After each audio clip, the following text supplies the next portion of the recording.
हमारा चोलिया में रंगावा जीजा जी ना डालिए। हमारा चोलिया में रंगावा जीजा जी ना डालिए। ना डालिए जीजा जी ना डालिए। ना डालिए जीजा जी ना डालिए। हमारा चोलिया में रंगावा जीजा जी ना डालिए। हमारा चोलिया में रंगावा जीजा जी ना डालिए।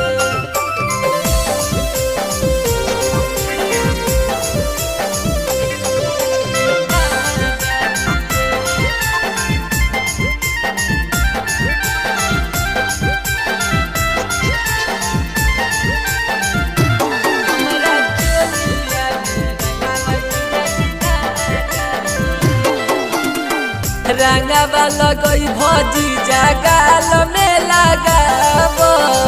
साली जीजा के खोली रिश्ता निभाबो।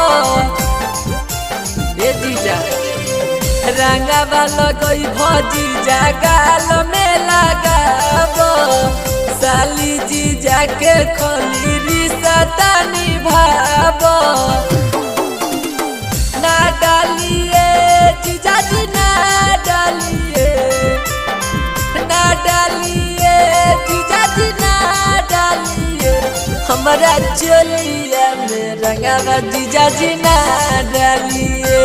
हमारा चोलिया में रंगावा जीजा जी ना डालिए।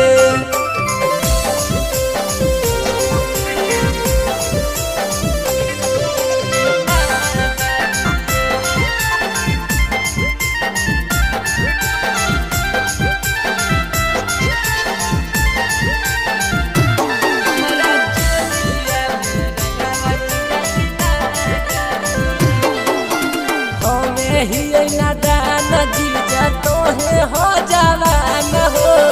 चोलिए पर जीजा काहे रखो हो ध्यान हो।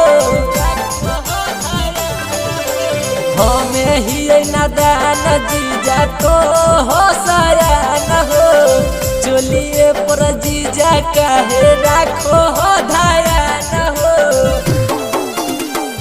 और नबी पिनावा जीजा से बात लीजिए। आज तभी बेकाना जीजा से बात लीजिए। हमारा चोलिया में ना डालिए। हमारा चोलिया में रंगावा जीजा जी ना डालिए।